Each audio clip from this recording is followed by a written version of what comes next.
Everybody sets out some kind of goals. They fail to accomplish those goals one way or another. I think the biggest thing that When it comes to actually changing, you have to get past this first initial step, which is all those years, they haven't really done anything towards that goal. And now they want to just out of nowhere achieve something crazy. New year, new me type of thing. Just a trend, just to go viral, just to True. obviously like trying things out and how they're gonna work is just the best thing. But so this is a flow state chart, Yeah. and pretty much what it means is that will be different for everyone because everyone's standards are different. If you're not taking your goals seriously, if you're not taking your habits seriously, you take as a joke, it will end up being a joke. Oh, okay, if I work all day, is it okay for me to have a drink? Or is it okay for me to play video games? Be consistent, go slow, because slow and steady wins the race. It's not a sprint, it's a marathon. every guy's masculine. How Yeah. can a guy not be masculine? I mean, We should challenge our audience on doing this 2025 if they haven't done so is, hey guys, welcome back to another episode of the Bros Think Big. Happy New Year's. It's 2025. Happy New Year's, everyone. Happy New Year's. And it's been a long year. Ever since we did a last episode on New Year's, which was 1 year ago, we talked about New Year's resolution and how people look at New Year's resolution, why people fail, how to look at New Year's resolution to actually make something of your life and succeed in the goals that you set for yourself. Why is this a controversial topic? Because every year, everybody sets out some kind of goals and they fail to accomplish those goals one way or another. I think the biggest thing that goes through that is people not properly setting out their goals and not having a proper game plan on how they will achieve those goals, because it's the hype on the New Year's. Oh, like I'm going to be better version of myself. I'm going to do this and that, achieve this. But in reality, they fail. This happens in months. And it's kind of sad because to fail a goal in months and like give up on it completely is tragic. Why should you even set a goal like that to fail that fast? Is because you're not doing something right. So we are here to kind of share our experiences, our stories, and as well as some kind of framework to help you to achieve those goals and not be that person that fails. Because why set a goal that just completely shatters? You know, it's not a good feeling, nor should you ever go through that. So I think to begin with, and first of all, thank you guys for being on this journey with us the whole time. Thank you for commenting. Thank you for sharing our videos, giving us the support. It really means a lot, not just in the comment section, but outside of YouTube. We get a lot of feedback from people, our friends telling us like they really like our podcast, they watch us. And this really means a lot to us. This really keeps us motivated and keeps us going, because at the end of the day, this podcast is for you guys and it's the impact that we can do in this world positively. So, who wants to get started with the episode to kind of say, what's the first reason why people fail that we have written down? What we have written down, I'll just start off, is we wrote a couple things down that we kind of thought like people kind of go through.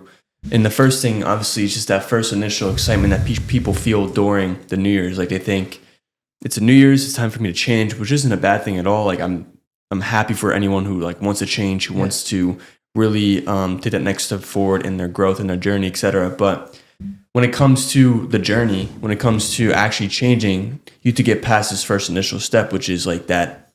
Once all that motivation runs out from the New Year's, all that excitement, it's just like, okay, now you actually have to still grind. Like after the first couple of weeks, like you still actually have to keep going to the gym. You still actually have to keep waking up early. You still have to keep doing these things because that's what you said you wanted to do, right?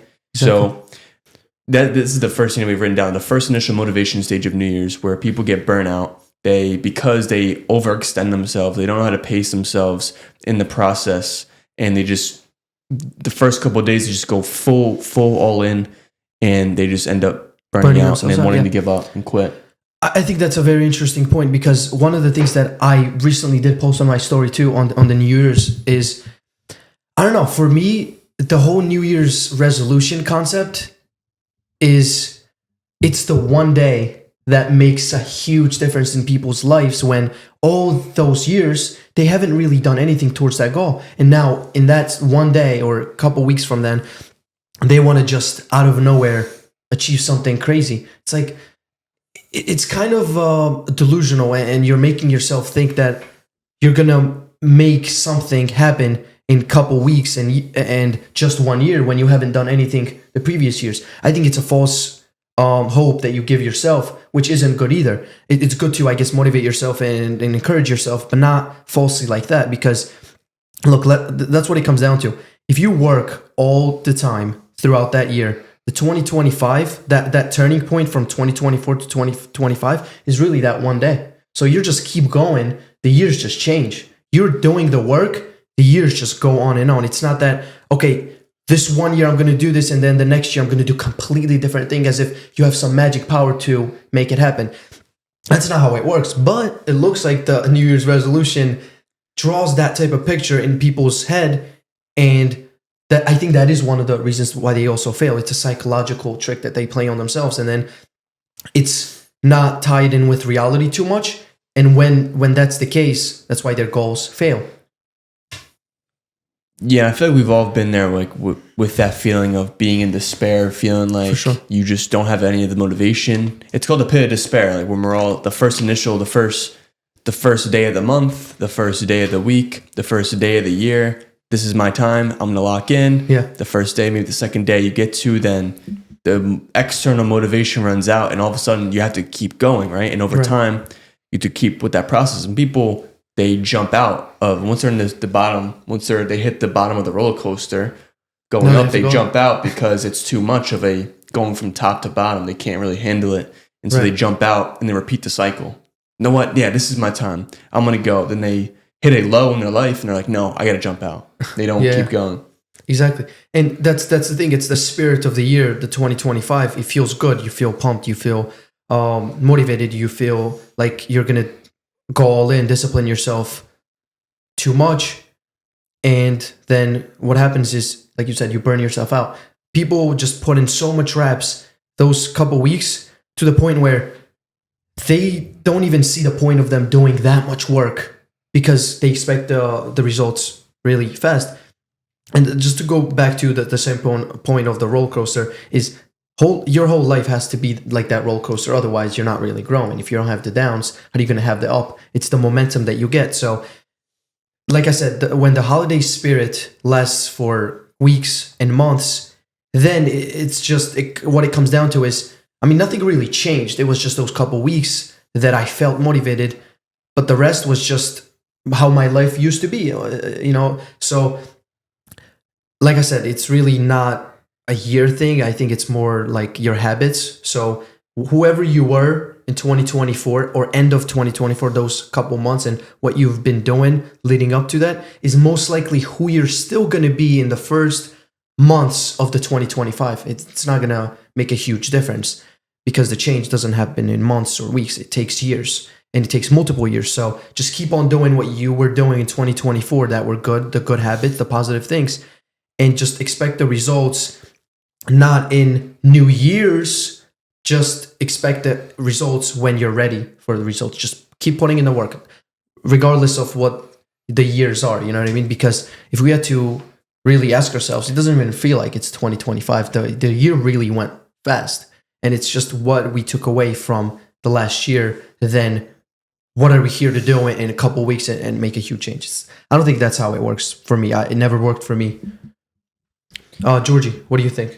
Yeah, no, I think you guys said everything perfect. I don't know what else to add, but that's pretty much it. I think just people, especially people that are making content, they just do it for content. Sometimes they don't really believe that new year, new me type of thing. Just a trend, just go viral, just to make it funny.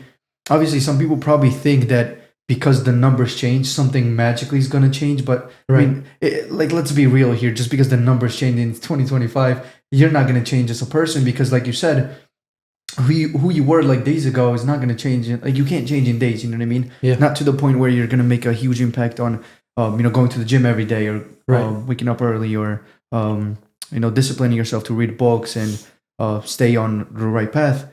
True. And I also think it's definitely lack of setting the goals in the right way, because what people do is they set goals to go to the gym every day after on the New Year's, right? And when they're not used to going to the gym every single day, they're not going to be able to maintain that motivation throughout the months, throughout the weeks. So they should start off slow because it's like they're new to the game, and they can't just start with going to gym every single day for 1 week, because then guess what? They're going to be sore.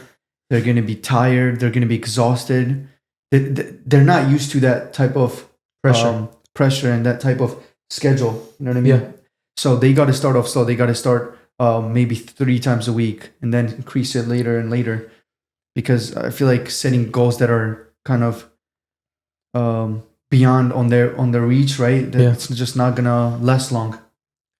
Yeah, 100%. Pretty much, setting proper goals, I think, is a very important one. And Mike, you would know a lot about like setting goals, and you've taught people how to set their goals properly and stuff. And even the guild meetings that we would have, I think one of the biggest thing that we did talk about is setting the proper goals and not overextending to setting crazy goals for yourself, but slowly going to let's say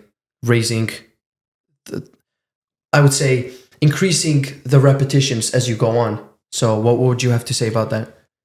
Like what I call it is like, I mean, when it comes to any sort of goal, it's all about reaping and sowing and reaping. That's the whole idea.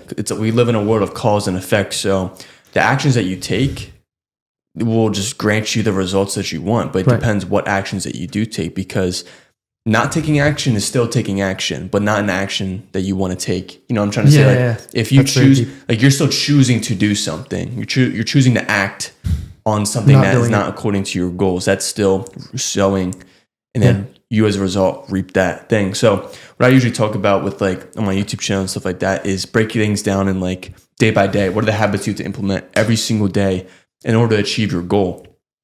And when I first started like tracking my habits, I just said like 4 habits. That's it. 4 habits. Exactly. And I completely just did terrible the first month of tracking my habits. I had like I did like green for the times that I did good and red for the times I missed my habit. I had like maybe 40% green on that habit tracker. Do you remember what the goals were? No, the habits? Yeah, the habits for that month was this was like in August, August of 2023. It was to do semen retention. That was 1. Number 2 was read the Bible. Number 3 was meditate. Waking up. I don't know if it was meditate. I forget. I think it was either waking up or meditating. Yeah. I think it was those 2 actually. Those 2, that makes it 4. Yeah. And then I completely just sucked at those, and I just was like, wow, I have a lot of work to do. Yeah. But my whole mindset was, I'm not gonna just set so many things out for myself when I can't even get these 4 things right every single day. So that's the whole idea, is to pace yourself, is to start with one thing. Start with making your bed. Oh, that was one habit. So it was making my bed. And it might be something so simple. It might not even be like attached to like my goals or my dreams, but it's a discipline. And if you're disciplined in one thing, you'll be disciplined in other areas. It will pour out into other areas of your life. So I start out with just making my bed in the morning. And some people like just make their bed automatically. Like they were raised like that. I was not raised like that. Whenever I'd go to school, go to work, I would leave the last minute and my bed would be just my blanket would be all like wrinkled and messed up. And I have like a pillow on the floor. Like, what is happening? It looks like a hurricane went through my room. And then you'd go home and sleep in the same bed, so that way you didn't have to make the bed, right? Yeah, and like it's just chaos. And so that's what my mind was, because that's what my environment was like. And so it's tightening up those small changes in your life. It's buying healthier foods in your pantry. It's making your bed in the morning. It's not going on your phone for the first hour. It's putting your phone on Do Not Disturb. It's driving without music. It's those little changes in your life that really do compound and make a difference. Yeah, because it's the character that results into the success rather than what you necessarily accomplish. Because like you said, I think it's building the character. Making bed may not have anything to do with being a YouTuber or a coach, nothing like that, but it's those habits that then turn you into a character that now you're a disciplined person. You wake up every day, consistent, making your bed, keeping your area clean, being a clean person, and I would say balanced in your mind, because I've noticed that when you change your surroundings, even just changing the room a little bit, it makes you feel good. It makes you feel like a different person, so to speak. I have rearranged my room, and it made me feel like I was sitting in a new room, even though I wasn't. It's just that your mind is tricked into believing that now you are in a different environment, and it makes you feel good. Therefore, the work that you get done is actually more quality. I've noticed that when I change my room, I got a desk. I was sitting on a desk now with a chair, with a note, with the book, like all lined right next to me in a very nice way. My work was just productive because now my mind was into an ordered state of mind where I was like, okay, now I have to do work. And these are the little things that when you do change and implement into your life, your character changes. When your character changes, then you are becoming that person that is aligned to what your goals are. Like all the results and the outcomes in your life are simply a byproduct of who you think you are inside of your head. That's why it's like, For sure. when your habits, your character is determined by your habits, and your whole entire life, your results, your outcomes are determined by the character that you are, who you think you are inside of your head. Exactly. And it all just kind of trickles over and manifests itself like outwardly and stuff like that, how you are inward. So if your standards are, hey, like I cannot even do anything else unless my bed is made, I meditate, and my mind is clear, guess what? Those standards, the byproduct of that will be it'll be clear in other areas of your life. For sure. Yeah, that's why one of my biggest thing that I think that we should challenge our audience on doing this 2025 if they haven't done so is literally making 3 to 4 habits, just like how we started. Because I'll be honest, I started with about 3 to 4 habits that I really wanted to be consistent with.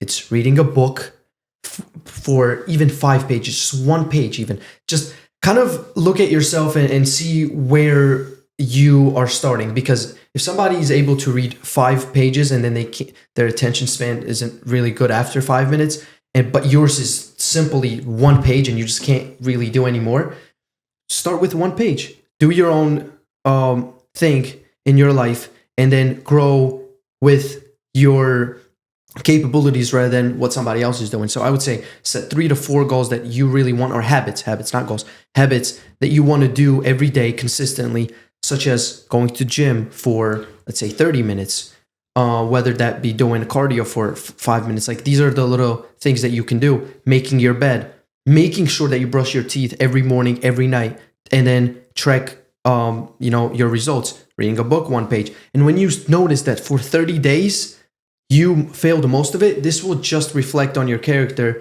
that you're not consistent. It's hard to be consistent, and it's not to blame anybody else. I've had moments, still do till this day, where if I track, let's say, reading a book 10 minutes or 10 pages a day, I might fail because now I devote more of my attention to something else. And this isn't an excuse, but this is just the fact that I need to now find more time to make sure that I complete my goals no matter what, because the excuses are always going to be there, but there shouldn't be any excuses to why you're not doing something, because 10 minutes or 10 pages a day, that takes, for me personally, about 15-20 minutes the most to read 10 pages, depending on how big the book is. But unless you're reading Jordan Peterson book, then that takes like an hour, bro. 30 minutes. Dude, I was reading the book you gave us. Yeah. I had to reread it. Like, look, one sentence I had to reread it like 10 times. I'm like, what is this guy talking about? It's crazy. Exactly. So I definitely do, implement those habits in your life.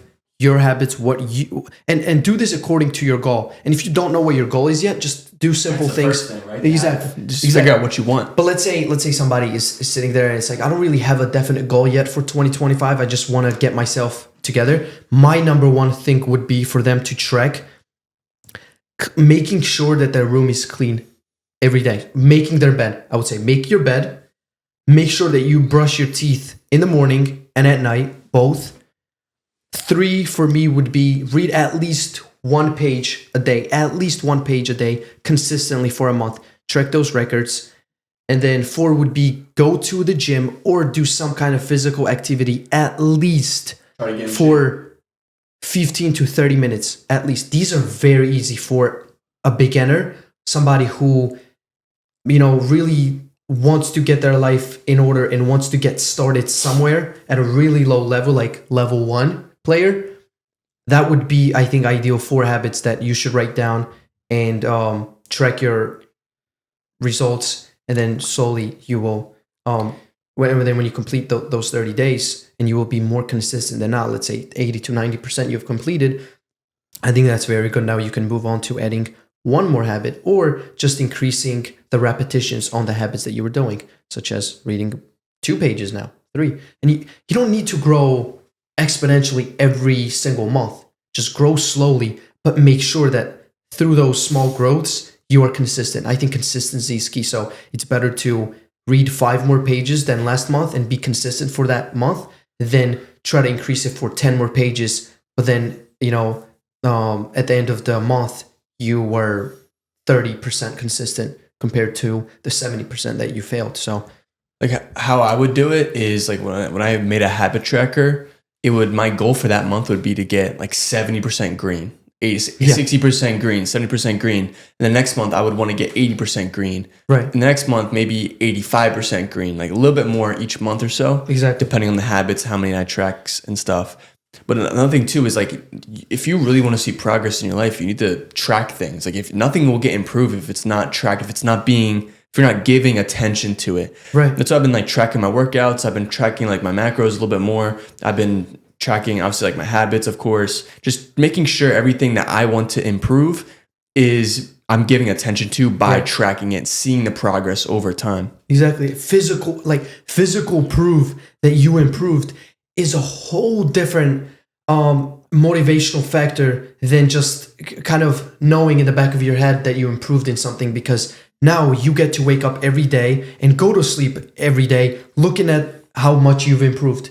And that's why you have, your habit trackers laid out in front of you on your desk. On my wall, Exactly, on your wall in front of the desk. That gives me see every day. confidence. Exactly that. Oh, look, I've been consistent. When you see all those greens in front of you, you're just proud of yourself, and you noticed how much you accomplished from when you started. Because when you see that first habit tracker and it's all red, and now you see 5 months later, a year later, it's mostly green or all green, that just shows how much you improved. And now with this, you can also help other people. And then, with your actions, you lead by example. And another thing too, like something that I've realized is that like you can actually do a lot more than you think you can with the right motivation and with the right reason why. For sure. Because for like, I would say in 2024, like in the middle of the year, I'd say like I was like kind of like not necessarily focusing on my habits, but I was just kind of like being a little bit more spontaneous with like my life and stuff like that. I wasn't really tracking as much or worrying about tracking. I was just kind of like, I'm just going to track, but I'm not really going to worry about getting green. I'm just going to see what I do. Okay. And that really did not allow me to kind of grow. And like we all have months or days like or weeks where we're kind of just like we have to kind of just go through the motions a little bit. But I was intentionally like not putting another step forward towards my goals. Not prioritizing. Yeah. And versus when I started doing 75 hard, like when I actually started focusing and prioritizing this type of stuff, right? Like I've seen like, wow, I can actually do way more than I can. I've been having a lot more mental battles. I've been winning those battles. I feel the force. I feel resistance so much more. But also from that, I feel more growth. I 100%. Feel like I can do a lot more. Yeah. So another point that like I've written down here is in order to grow, you must face some sort of resistance this year. 100%. Because change is not easy. It's not fun all the time. It's not like this cute thing that people make it out to be, like with like the New Year's resolution. People hype it up to make it think it's like, yeah, you're gonna be winning all year long. Like no, like you're gonna lose. Like I hope you lose too, because from losing you learn, like you understand, and then you can kind of get better. Because if you're winning all the time, it's just like, are you really growing? Yeah, exactly. In a sense, or are you challenging yourself enough to fail? Exactly. Are you challenging yourself to fail? So in order to really grow and really change, you need to really just kind of get rid of who you were before and just always try to make a new person by facing resistance. Yeah, because that's when your character truly develops. That's why what we wrote down is you must do things differently than you were doing before. It's really that simple. What it comes down to is reflect on your life a year ago, a couple months ago, leading up to 2024, and just kind of give yourself a description on who you were and who are you today and who are you trying to be next year, or who are you trying to be next month.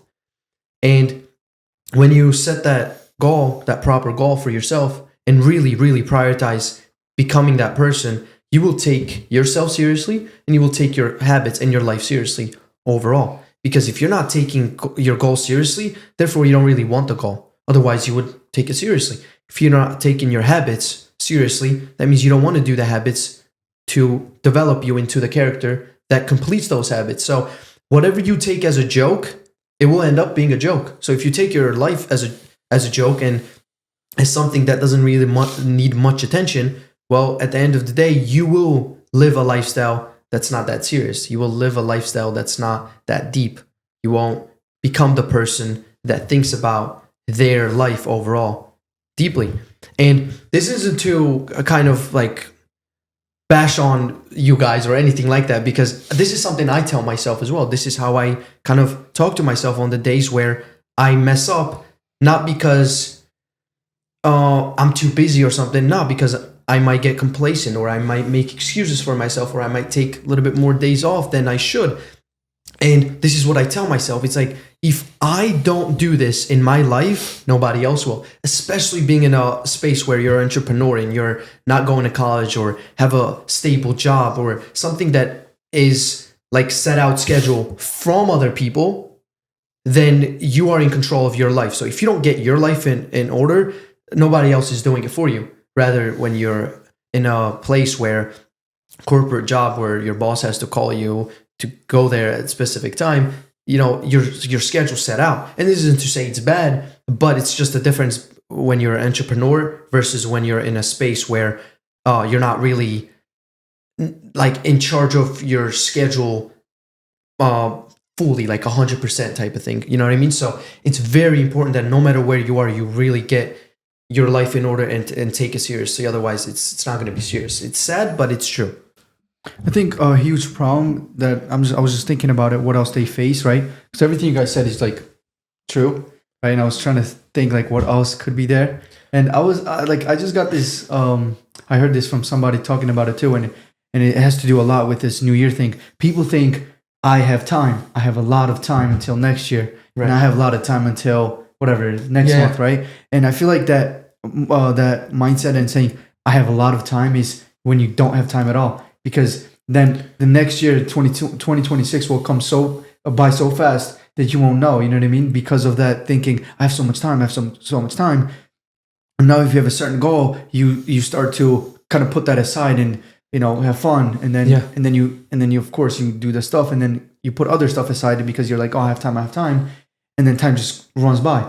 Another thing is we don't know when, like God forbid, but anything happens when we die, right? You don't know when that's going to happen. You don't know when, you might things go south. Exactly, things go bad. You never know that, right?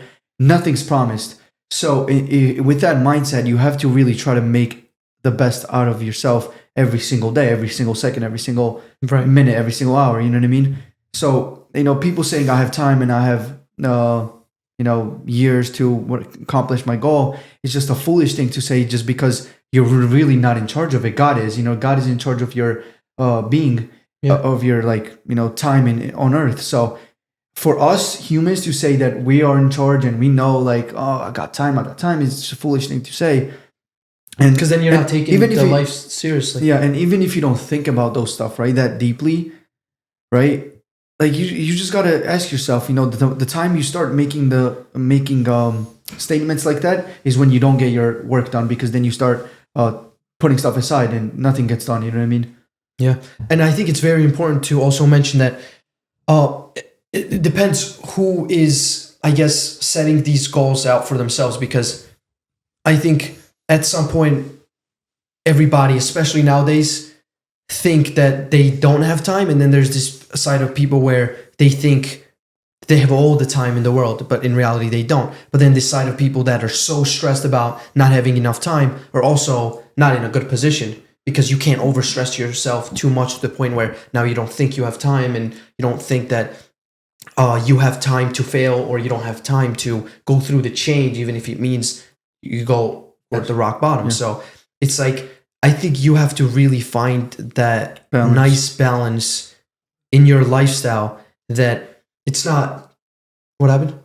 Gotcha. Oh, okay. No, that's all good.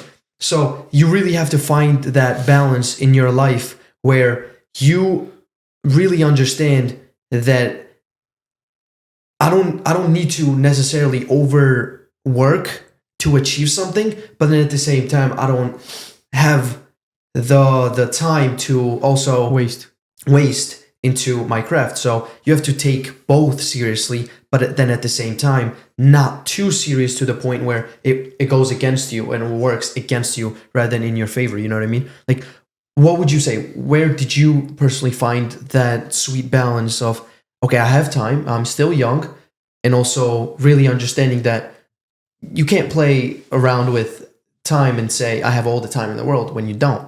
Mm-hmm. Yeah, I think it's important to understand like where your time and attention goes to, because I remember times when I was really complacent last year in 2024, and it was when I was winning. The beginning of the year, or no? Like, well, I'll tell you, because I found that when I was winning, like when I was getting a lot of subscribers on YouTube and stuff, like it was like really popping off. That's when I got the most lazy. Okay, because I was winning, right? I was like, oh, like yes, like this is good. I've done it. And then that's when I would give myself like more time to kind of just like more free time to like do whatever, like more spontaneous time. Right. But I'm the type of person where like I kind of like when I know what to do at certain times. Like I have a strict schedule and stuff like that. But there's a fine like balance between the two. But I found that when I have more spontaneousness in my day, or like I just give it to wherever, like whatever, that's like when like I can get more complacent. Okay. Is that what you're asking? Yeah, kind of. It's like, you know how it is with our parents and even the society. It's like, dude, you're already 21. Next year, you're going to turn 22 so fast. You know, you need to worry about your life. You need to worry about being successful. You need to worry about already, you know, providing enough to then eventually you having family and all this kind of stuff. Now, I'm not saying you're going to feel the pressure, but it is being said with some kind of pressure, whether you like it or not. So there's this side of people that feel so much pressure that they're 21 and they haven't done anything when they see on social media what other 21-year-olds are doing, even though it might not be true. And we talked about this in our previous episodes with how social media packages it. But then on the other hand, it's this type of people who say, I have all the time in the world. It's like, I don't need to do anything. Like, you know, Gary Vee really promotes that, you know, you don't need to necessarily have your life figured out, or you don't need to necessarily be successful now. And I think it's very good that he does it the way he does.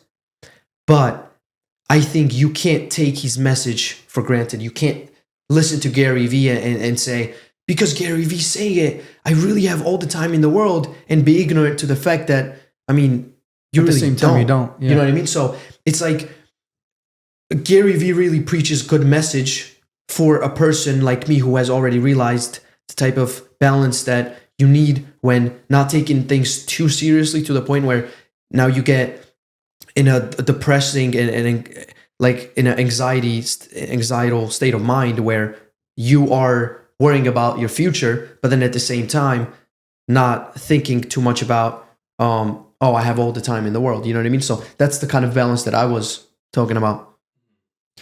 Yeah. No, where did you find it? If you could remember. Yeah, I would say that. I mean, when people say like, oh, like I have a bunch of time and stuff like that, like what Georgie said, like they're saying that because they don't have time.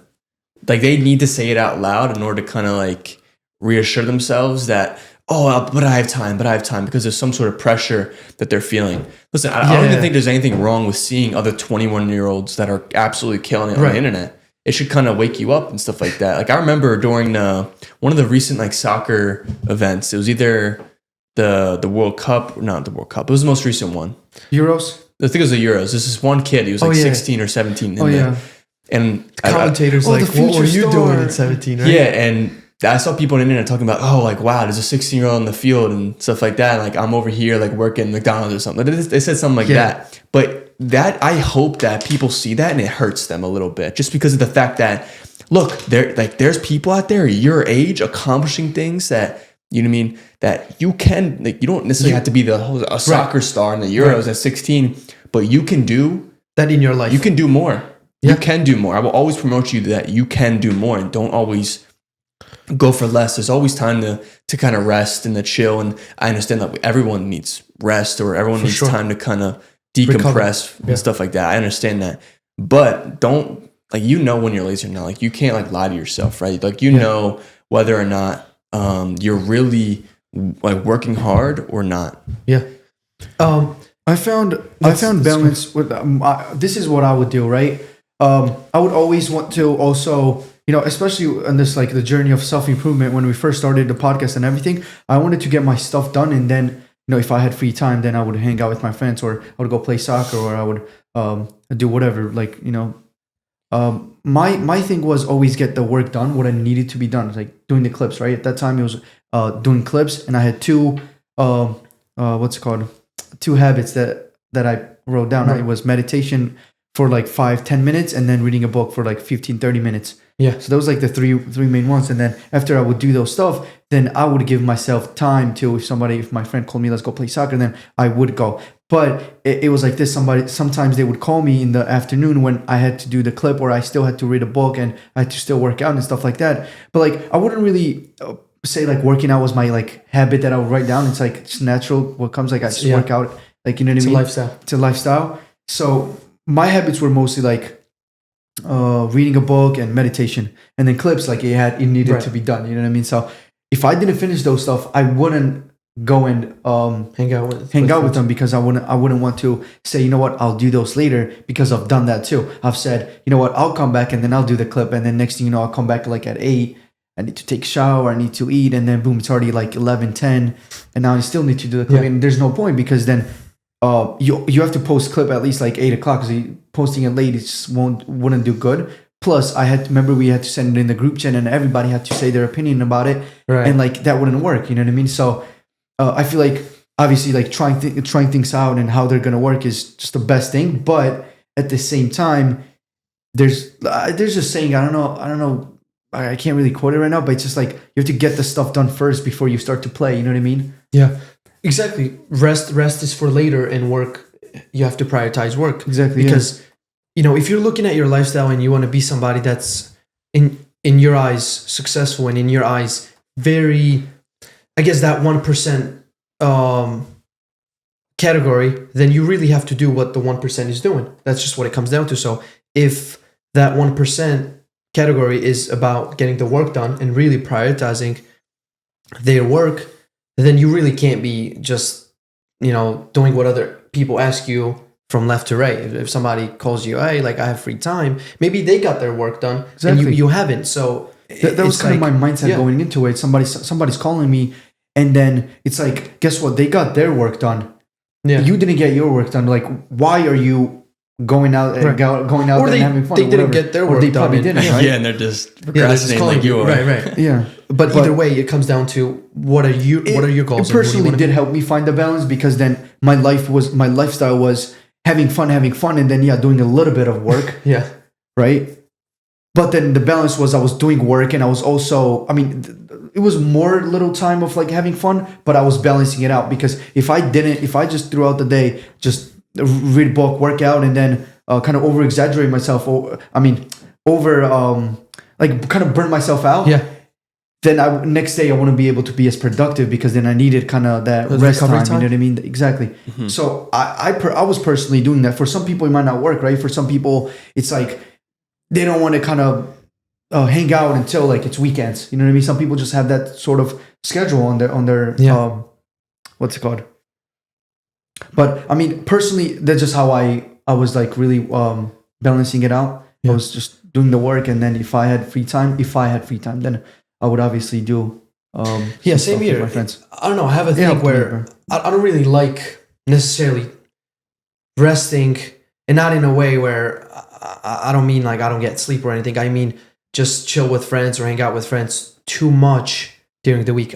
I think for me personally, weekdays are my work days, and I really take it seriously. I really take Monday and bro, the weekends Saturday. Feels so much better when throughout the weekday you're getting the work done, and then the weekends you kind of like you really, and then you spend time with people that you miss spending time with during the week. Otherwise, if you're spending time with friends or family every single day to the point where now you don't devote any energy to your work, you hate being around your family and friends, even though it sounds bad, but in reality, it's true, because what happens is you spend too much time with people to the point where now you don't work, your work doesn't And your work gets get like finished. Yeah. bunched up on weekends. Right. When it's time and you're like, oh, weekends are supposed to be rest It's day. And stacked guess up, what? yeah. I can't rest now. And you're Right. kind of like putting all this pressure on yourself. Yeah. I mean, there's a reason. There's a reason why God said that's what's called Sunday was supposed to be like the rest day. You know what I mean? Like work the other days and rest on the last day. Right. And you know what I It's the heard best about thing. that, It's the which best was balance, bro. Yeah, I'm glad you mentioned that. And then I heard this. I remember I was in the car, and when I was door dashing, I would listen to a lot of podcasts and speakers on stage and stuff talking about success. And one of the things that the speaker said was, God worked for 6 days and worked on the last day, and He created the world. What did you do to rest on the Sunday on Sunday? You know what I mean? So it should be that wake up call. It's like, what did you do for those 6 days or those 5 days for you to, just almost take a rest on the weekends? Do you know what I mean? Reflect on that lifestyle that you have during the week or those days that you worked. Yeah, and I feel like with this idea, it's like for me personally, it's hard for me to kind of find time to like work hard and then play hard. As in, like when I say play hard, I mean like rest hard. Right. It's hard for me to find that balance, just because like sometimes for me, have you ever seen like this chart where it's just like a flow state? Like if you have too much anxiety, you'll freeze. If you are too bored, you won't make a move. But right in the middle is like where you want to be. It's like kind of balanced. It's I kinda haven't like flow seen the state. chart. No. So, I mean, I'll put it up right here. Let me see. Yeah, you can pull it up. But Okay. this is what We'll it is. put it up on the screen, guys. Yeah. So this is a flow state chart, Yeah. and pretty much what it means is that like it's balance. That's what Right. it is. And what I found for me, like this will be different for everyone because everyone's standards are different. Exactly. For me personally, like if I'm bored or if I feel like too comfortable, like I don't do anything. Like I get completely complacent. Okay. And I completely just don't really do much for a little bit. Okay. But like I can thrive in anxiety. I can thrive in a little bit of pressure on me, just Right. because it's just I feel something. Same here. I like that. I like the pressure just because I like feeling like the pressure, feeling anxiety sometimes, because that's just like that's resistance right there. Can I keep moving? It almost like excites me a little bit. Like I would even have nights where I would go to bed and I would just be disappointed with myself sometimes because I didn't do what I said I wanted to do. And anxiety comes from you not taking action. The more you don't take action, the more anxiety. Yeah. Okay. And it's either I really had this big fire under my ass and like I use every waking moment to kind of just like try to do something, or I'm just like completely just like I guess I do work hard and rest hard, but that's a good thing. But that's a good thing, like for you to rest, because your body needs to kind of get the energy back up for you to work another 5 days. You know what I mean? This is not necessarily a bad thing. I think that comes with like balance, anything, like that's what a your good thing. standards are as well. Like everyone's standards are different. Like as in like, okay, my standard for working would be like what I'm trying to say is everyone's balance is different, right? For everyone's sure. balance is completely Because different. we are Like, so different. and for me What's personally, your balance? How do you rest? Do you like being alone? Yeah. What I've noticed of with you course. is when we invite you on like let's go play soccer or whatever. Sometimes you have to work and then you have to get obviously the 75 hard thing you're doing. But mostly what I learned from you and what I know about you is you like to be alone more to rest. Yeah, that's your than rest somebody time, else. yeah. Personally, I'm a different type of person. I can't. If I want to rest, I'll probably just go hang out with my friends, play soccer, some stuff like that. But So how do physical you guys- activity is kind of, or socializing with people is how you get out that, like that's how you kind of get your mind off work. But with him, exactly. he Like, gets that's his how mind we off relax, on being alone and really just spending time with himself rather than necessarily with people. I think that's an introvert extrovert type of thing. Yeah. And nothing's wrong with either one. It's just that you can't be a too introvert and not too extrovert to the point where you don't know how to spend time with yourself anymore. You know what I mean? Like for me personally, like, I guess like my rest would be just like be in my room all day, not talk to anyone. That's it. But when I'm in that room, I'm just like, for some reason, I just don't even think about other people really at all. Yeah. And that's a way for me to kind of like cope, I guess, with like my emotions and stuff like that. Yeah. Which isn't a bad thing and stuff. No, it's not. But then when it comes to coping, it can be, right? But the thing is, like when I work like 4 or 5 days a week, I'm constantly just talking to people all day long. Yeah. So when I get home, I'm just completely burnt out, and I have to kind of just be alone and kind of just like do everything I have to do. Right. That's it. That's why when I come home from work, don't bother me. Like I just want to get these things done. Yeah. It makes more sense because when you do spend time in already around people, then you don't want any more people. Now you want time for yourself. But if it's the other way around where you mostly work alone, then you probably would miss and crave kind of socializing with people. And I think that's another thing. It's like who do you socialize with, or who do you spend time with? Do you spend time with quality people? Do you spend quality time with quality people? You know what I mean? Because there's a big difference. If you just go to hang out with your friends, let's say, and there's nothing productive happening or nothing really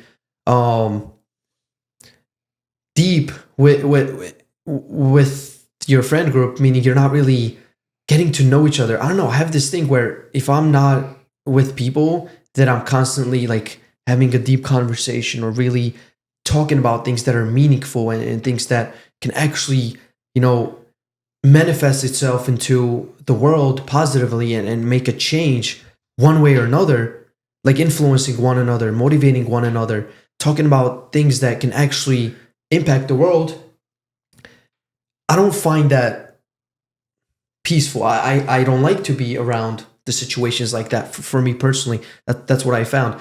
I can't be around people that think small. I can't. Like it doesn't feel right. You know what I mean? Nothing against them, It's but like it's shallow, just like, right? It's like it's too shallow. It's like, well, no shit, right? Like we all know that. It's like, okay, let's go somewhere deeper. If it's just emotions and simply It's like small talk. exactly small talk, I mean, it doesn't really excite me, nor do I find it interesting. For me, it's not. So for me, quality time is definitely number one. And I think like what we just kind of talked about these last couple of minutes is just pretty much how to pace yourself, like how to find that balance between, working really hard, being disciplined, doing what you have to do, setting standards for yourself, and also learning what it really means to like rest hard, because obviously like, you need rest, but don't be a lazy couch potato, right? Right. Like people don't take fun to an extreme. Like don't like you're like people's rest. Like what does that really mean? Like then we could just get into the idea about vices and like what vice is good, what vice is bad, and stuff like that. Like, oh, okay, if I work all day, it's okay for me to have a drink, or is it okay for me to play video games? Is it okay for me to do like all these things and stuff like that? And it really is different for everyone, I personally think, because if you can do that and then show up the next day to kind of get everything done, not saying be a degenerate, I'm not saying that, but what I'm saying is like you properly, like you're intentionally giving your time to something, not mindlessly doing it. For example, if I'm mindlessly just like binging YouTube videos because I'm so burnt out, that's different versus me intentionally watching a TV series that I like. Exactly. Yeah. And there you go. Those are two different things. And I learned this recently too, is that like for some people, like when I used to play video games, like I used to be on my phone like between matches or even during the match, and that's not me resting. That's me like kind of burning out a little bit. Right. Your mind is. I'm mindless because I'm opening up my phone. I'm not focusing on the game at hand. I'm not focusing on the game itself.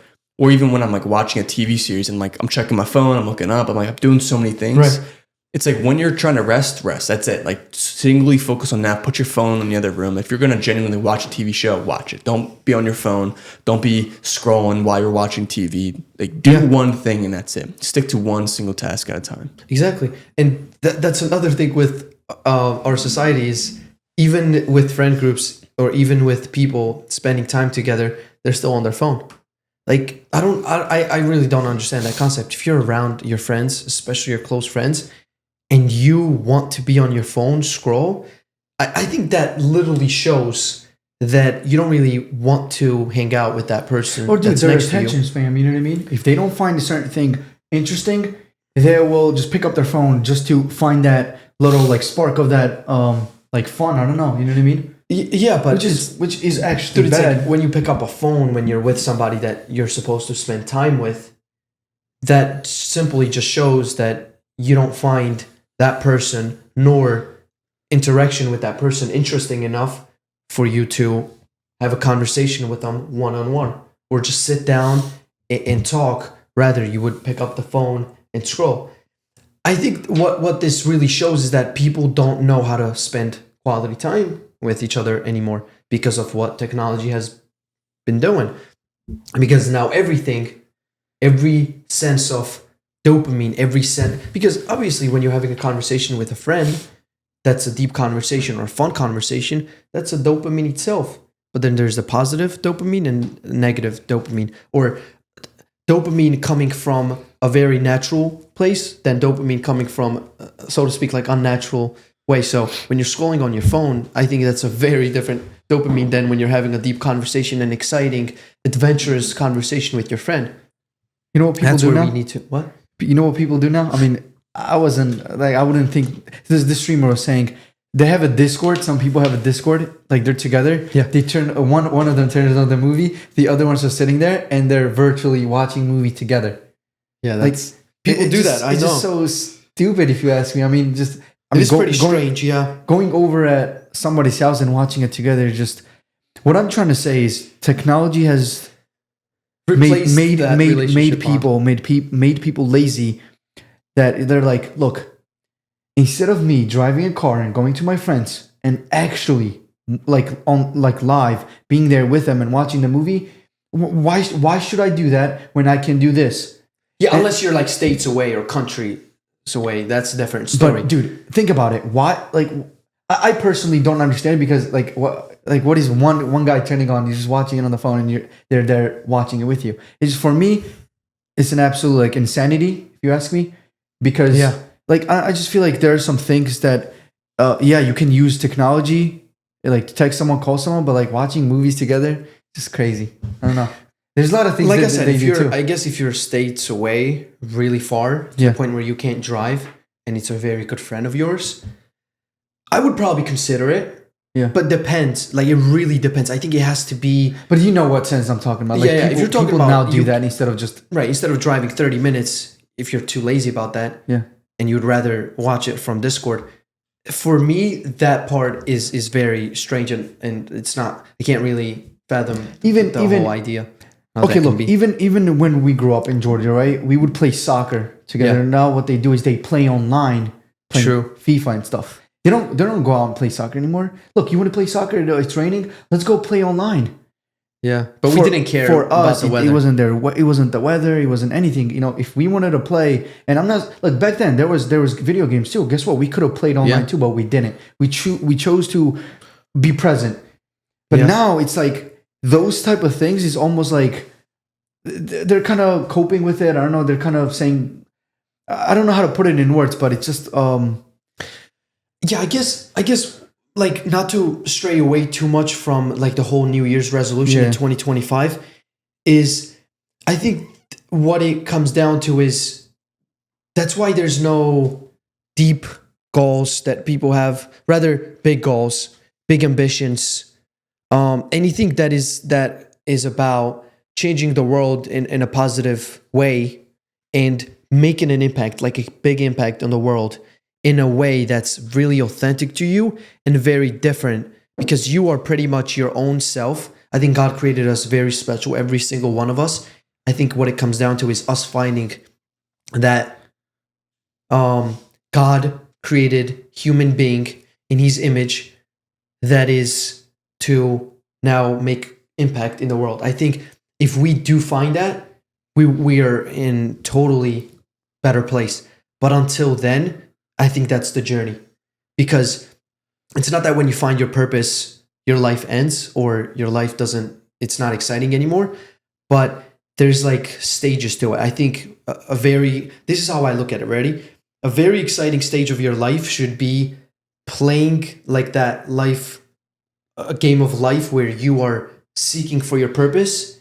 And then when you know that you found your purpose and your calling, boom, now from then on, it's living with that purpose and according to that purpose every single day and coming up with ideas to how you can use that God-given purpose and calling to then change the world.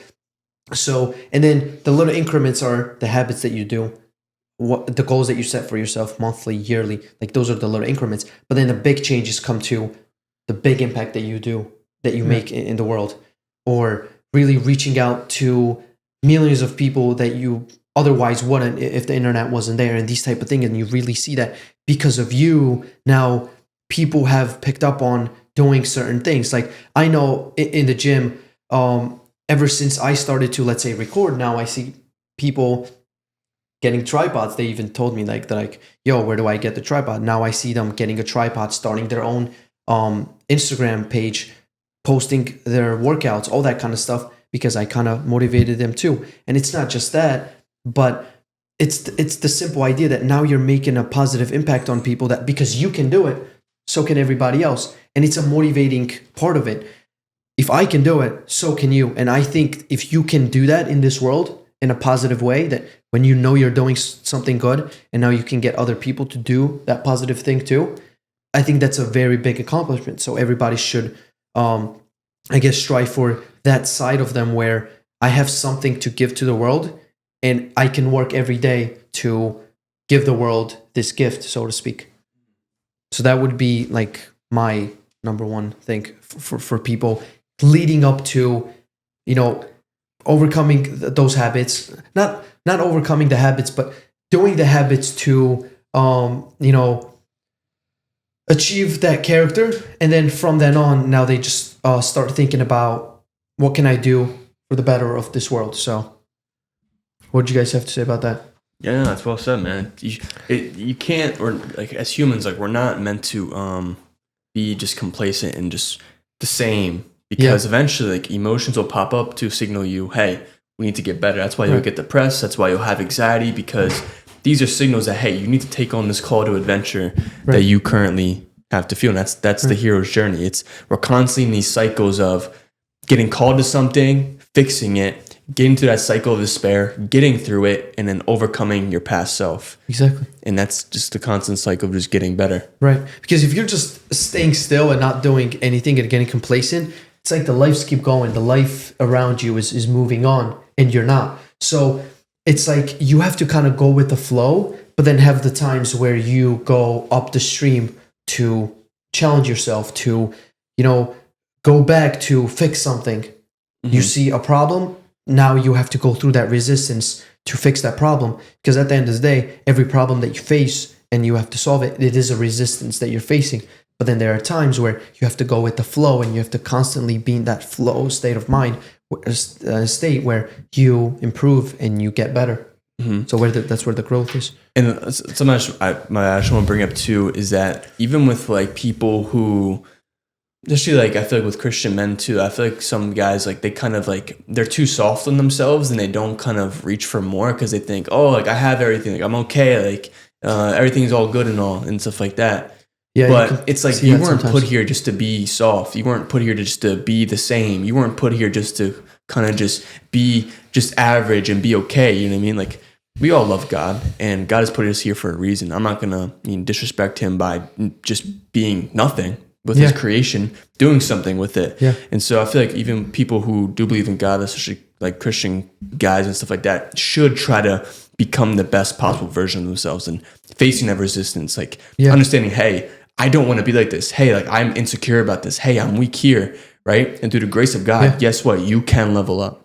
Yeah. Is there someone that is like that? Maybe, have you ever? No, I just like I see people on the internet, like some like people. Just I feel like even when we like sometimes like I guess we go to church and stuff like that. Like I don't really see people who are just like ambitious. People who are just like boom, boom, boom. Like they're there. Well, it's usually old people, so maybe that's. I mean, there's people our age too. You know what I mean? But I see where he's going with it because I think it's an easy way to kind of put yourself in a very complacent state where you have a relationship with Christ. You go to church. You're constantly learning about God, getting closer to God, and now you know that through His grace you're saved and you're going to heaven. And this can all play into your mind saying, okay, what else is there to do when eternal life is the best goal that anybody can ever wish for?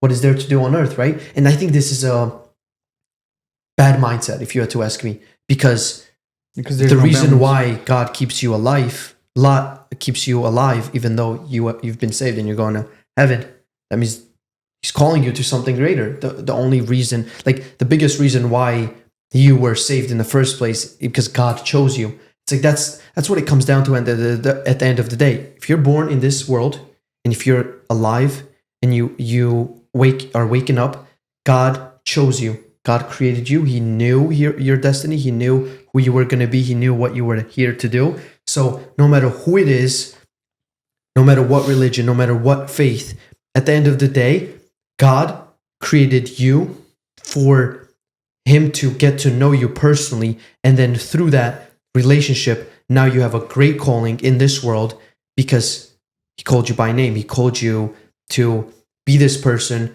that would make an impact in this world. And then with this impact in the world, now you can have that everlasting relationship with somebody who created you for that impact in the world. It's very interesting when you put these two in perspective. And I think when people look at it from a very serious standpoint like that, I don't think anybody should take their life unseriously, or nor should they take their life as if it's already done when it's not. It will be done when you'll be with Jesus in paradise, right? You'll be alive forever, you mean? So, I mean... Exactly. So that's the time when you can say, all right, like it was finished for me on this earth. Time to get to work. Exactly. So I think with this episode, it's very clear that our message is to really strive to be better, the best version of yourself in 2025. Make this year the best in your life and the best that you can possibly aim for. Be consistent, go slow, because slow and steady wins the race. It's not a sprint, it's a marathon. So always remember that the goals you set for yourself, it's very important that you set out your goals properly and ambitiously at the same time, finding the balance between, really understanding that this life moves on and you don't get back yesterday or the 1 hour that you spent on meaningless stuff. So make sure that every hour and every minute you spend on things that are productive and things that grow your character, because at the end of the day, it's those habits that then develop you into the character. And once you become that character, then you become according to your goal that you set out for yourself. And in no time, you find yourself being the character that you always dreamed of because of the work and the little habits that you put in place, and really align yourself to the calling of the adventure. Take the next step. That's just what it comes down to. You said this, you have to jump for the net to appear. You have to take that leap of faith because you don't know how things are going to be when you step into your career or your goal or your business. You just have to take steps, face the adversary. Don't be afraid of the adversary. Adversary is there because after that adversary, there's a reward waiting for you out there. But without the challenges, without the obstacles, the reward just won't feel like something that deserves, something that is worth fighting for. Because if you know that you want to be the person that, reaches financial freedom, that gives their family the life that you never had necessarily, and makes an impact in the world so positively that now people are living in a more positive and better world with a lot of knowledge and abundance.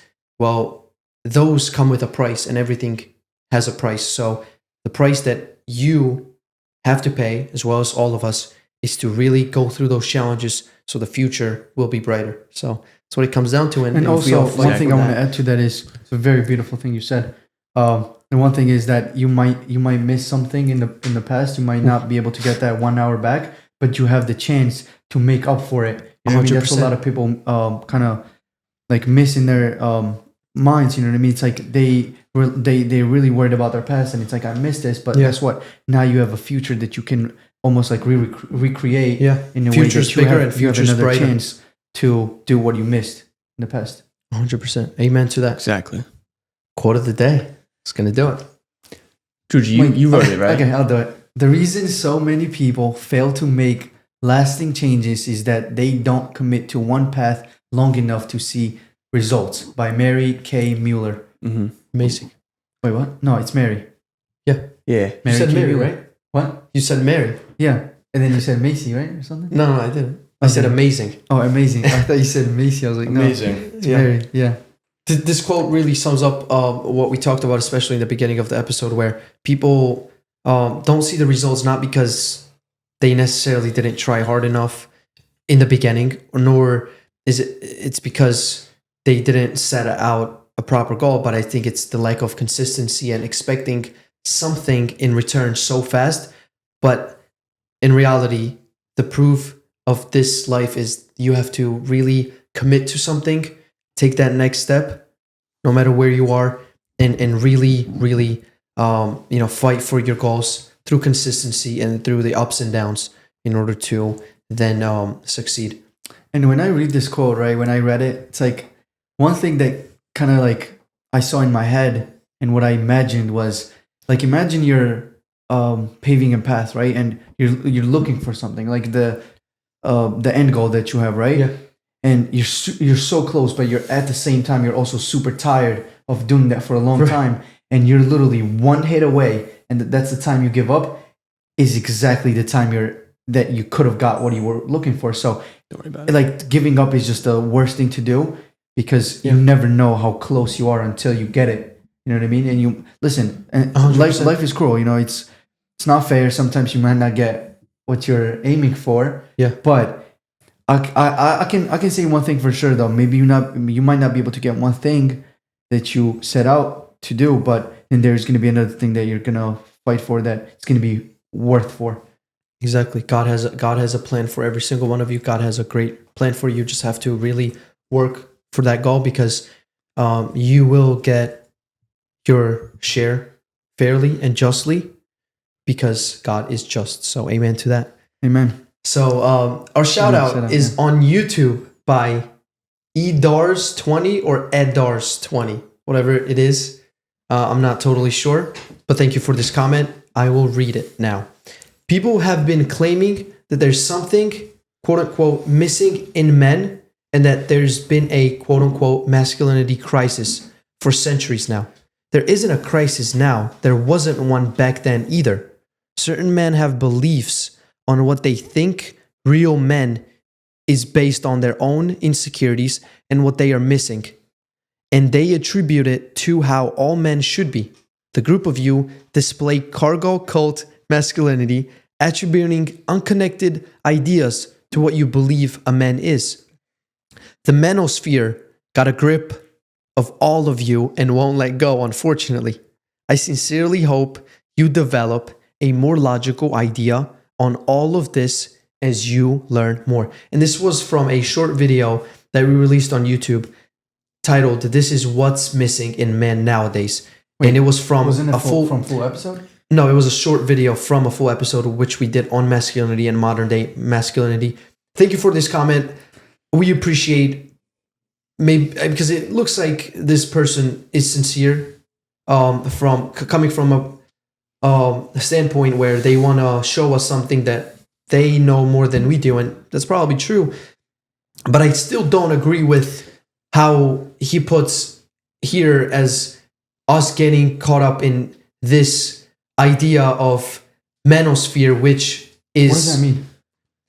Manosphere is varied collection, it says, is a varied collection of websites, blogs, and online forums promoting masculinity, misogyny, and opposition to feminism. Communities within the manosphere include men's right activists, evolutionary celebrities, men going their own way, pickup artists, and fathers' right group with the specifics. So it's pretty much a red pill movement or red pill community in by the looks of it. So it's from a full episode, but the short clips we post, right? So it's from for like where did you comment George? that on? Yes, on a short video that so we I'm released guessing from a that masculinity person episode. Probably didn't watch the full episode. He probably watched that short clip. So I would suggest him to, if I'm not mistaken, for him to watch the full episode because then he will understand what we came from and why we were, or what we said in general. Because Exactly. I don't think we just like pointed out some things. So like this people aren't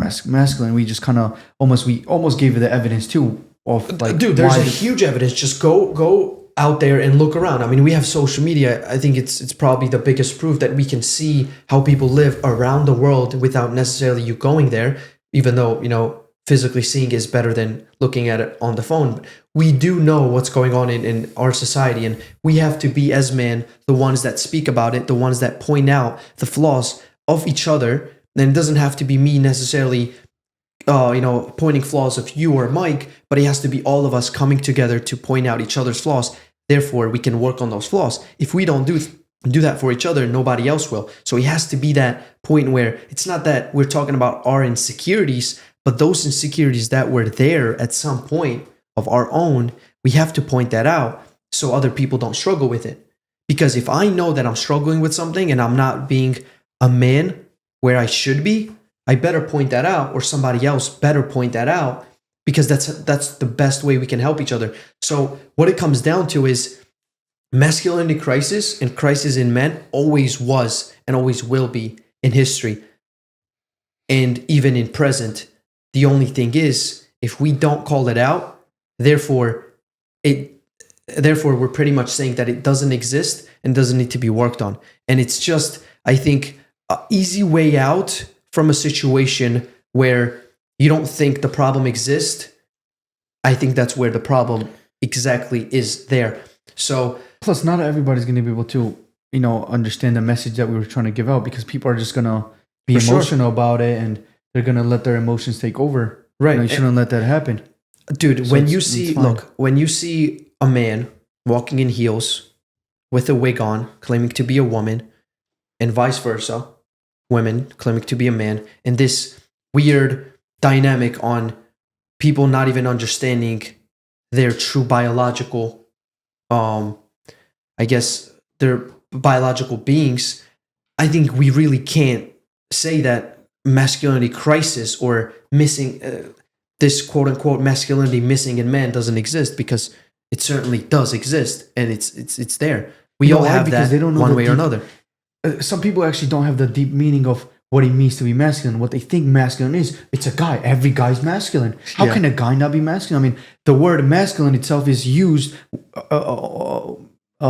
call it on a guy, but it's not true, because a guy cannot be masculine. I mean, and we see that nowadays. I mean, there's like the thing a lot is of too. examples. It's like I was looking up some stuff, because you can't deny the fact that there is some sort of masculine energy, some sort of masculine essence, because when we were all younger, when we looked up to hero figures, the hero types, the people who were warriors, the people who were conquering, out there, those types of things, it's like there's something inside of everyone. It's called the collective unconscious, and it's this unconscious idea that everyone knows in the back of their mind that, okay, this is what masculinity is, what a masculine energy is. Yeah. It's the law of polarities and stuff, like the poles, masculine and feminine. Every single thing in this world has either masculine or feminine energy within it, whether you like it or not. Not just that, but you as a human feel attracted to that specific nature of a person. If you are a masculine person, you are most likely to be attracted with the feminine rather than masculinity in a partner. That's why when the polarities get mixed up, and I would suggest you to read, if you haven't read The Way of the Superior Man, that really talks about a lot with the polarity with masculinity and femininity, is that, like you said, it's an essence. It's more like an energy, and a characteristic that you develop on the lifestyle that you live, and also who you are as a person in your lifestyle. So I think what it comes down to is not the fact that we are necessarily saying, okay, this is what's taking over. I don't think that was our message, but we better make sure and keep it in check that it does not take over, because that's the last thing you want in this world, for there to be no masculinity in men and no femininity in women, which is how God created them to be, and how God created us to work with masculinity and femininity. So without that, we can't be going into destruction. So before we, in any sort of way, go there, we have to be people, especially as men, talking about these topics, because if we won't, somebody else will. So, I think what we talked about in that specific episode, maybe there were some things that we did say out of context, or we didn't really clarify it too much. But I think what it comes down to is you have a conversation with somebody, you can talk to them, get their ideas on things, and really understand where they're coming from, because it's very hard for somebody to really understand what I'm thinking about masculinity when I'm talking about it in a 1 hour episode.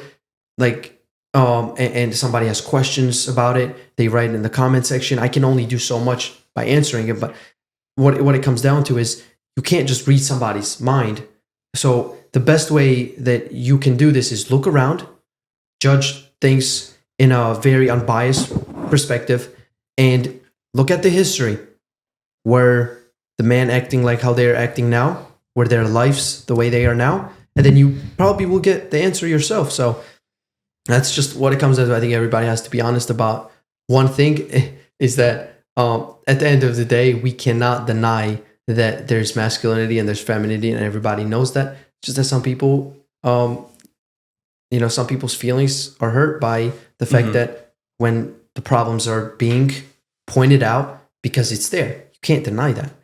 So still thank you for the comment. I hope you do watch our full episode. If you haven't, let us know what you think about the comment that we made. Maybe if you are somebody that lives close to us or something, DM us. We would like to have you on this podcast and have a conversation about such things. Sure. So That would be awesome. Thank you for these comments, guys. We really appreciate all the support. May 2025 be the best year in your life, and keep on driving. And with that, think big, Grow big. Peace.